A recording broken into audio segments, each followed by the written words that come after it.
Hey y'all, David Kralik here. I'm sitting on the back of our family farm, the property that my not my great grandfather, but my grandfather purchased when he moved here from North Alabama. And my dad, when he decided to farm as a vocation, he bought it from my grandfather, and it's been in the family that long. And it's kind of a special place to me. The location here under these oak trees at one time was a little hilltop that had a good stand of southern yellow pines on it that one of the hurricanes took down. And now the oaks, the live oaks and the water oaks and a bunch of the scrub have grown in, and it's really a nice place to sit. And it's also a spot that I've done some clearing and opened it up so that we can use it as an outdoor classroom with the guys that we're working with in our Woodsmoke Woodcraft School, teaching them woodcraft skills, bushcraft skills, self-reliance skills. And so it's kind of a special place. And it's really a lot different than where I have been the last couple of weekends in the Conecuh National Forest, and then also up into Marengo County. A weekend before, we took the guys on a wilderness experience, and they certainly seemed to have a good time. They learned a lot, I think, and enjoyed themselves. We had a lot of fun. I did. I had a lot of fun and learned a few things too. And then last weekend I was in Marengo County on a deer hunt, doing doe management, and our little group that was there, we had a very successful weekend, and I'm thankful for that, because that's meat in our freezer that will feed us. I'm here today looking over the area in preparation for our upcoming trapping camp that we're going to do with the guys the first weekend in January, provided that we don't get any of these big southern deluges that come in and fill these bottoms with water so that we can't get in here. And they're going to be practicing skills that they've already learned. They'll walk in, they'll set up their shelters, they'll build their fires, they'll cook their food, and they'll also be learning some new skills that will be introduced to them, particularly setting traps and identifying sign, looking at the tracks and being able to identify what some of these animals are. And then whatever we catch overnight, Saturday night, we'll have to deal with that Sunday morning when we wake up first thing. So that'll be a learning experience as well. While I'm doing this, I want to just talk about some common man stuff, things that you and I can do. And for the most part, most of us are just common men, and there's nothing wrong with that. You know, we don't have a lot of affluence to go out and purchase thousands of acres of land, or to lease thousands of acres of land to go out and hunt on. We're fortunate, those of us that have access to property like that, to be able to get out and enjoy that. But by and large, that's not the case. And what do the rest of us do when that is not the case?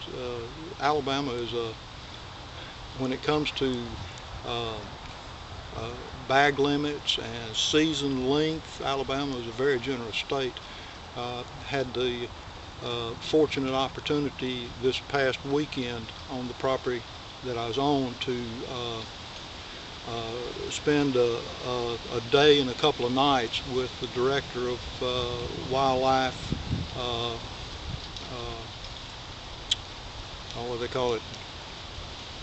Anyway, he's the director that oversees the biologists, the game wardens in the state of Alabama, and it's always a privilege to be around him, because I learn so much. He's a biologist, and I ask questions and he answers questions, and it's always educational. And Chuck is a great guy to be around. And there's a couple of things that in this brief video, and I'm specifically pointedly speaking to friends of mine and folks that I know, and folks here in Alabama that hunt, that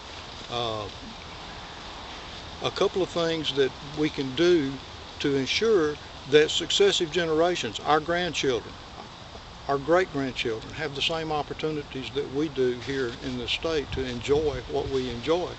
And one of them is to buy a hunting license. Plain and simple, buy a hunting license. $25 investment every year.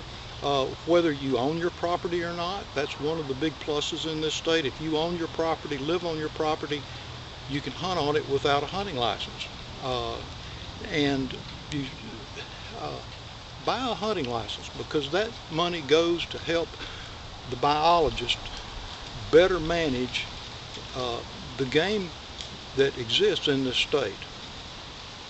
The other thing is buy a wildlife management license. Even if you do not hunt on a wildlife management area, $25 for a state hunting license, $17 for a wildlife management area license. The money that goes into that fund for the licenses for the WMAs in this state, that money is used to help procure more public hunting land so that future generations can enjoy the same things that we're doing. And I think those are two very important things that all of us can do, whether we're a common man or whether we have affluence, and even somebody that's walking around practically penniless that enjoys hunting can afford $50 a year, less than $50 a year, to secure the future for other people that for their grandchildren, for their great-grandchildren. And that's just a couple of important things that I wanted to plug in here for those of you that happen to watch this video. It's stuff that's near and dear to my heart. And one other thing has to do with something that was implemented last year. It was mandatory at first, and so many people got to moaning and groaning and carrying on and raise such a ruckus that rather than it being a mandatory game check, they made it a voluntary game check, so that the biologists in the state have a better idea of how many deer are being legally killed during hunting season. And it helps them to better manage what's going on. It helps them to know what's going on. What areas of the state have larger populations? What areas of the state have lesser populations of deer? And those sorts of things. And this is stuff that I learned talking with the director this weekend, questions that I asked. And when it came out, the game check thing, I said, no way, there's no way I'm going to do that. I don't want to do it if it's, when it was mandatory, yes, to stay legal with the folks. But when they said voluntary, I said, well, I don't have to do that, so I won't do it. But when I found out how and why, then this morning, the first thing I did, the 3 deer that I have reported on my license, the first thing I did this morning was go online to the Outdoors Alabama website and clicked on that little box, and it took 5 minutes to record so that they know the numbers that are actually being killed. One of the things about this spot that I'm in is it's noisy. There's an airport 2 miles to the west, and there's traffic out on the highway. It's a far cry from the peace and quiet that we've enjoyed the last couple of weekends in the woods, but this is what we've got close to home, and this is what we enjoy, and this is what we utilize in our classroom. And we're looking forward to getting out here with the guys the first weekend in January and doing a trapping camp with them. More later.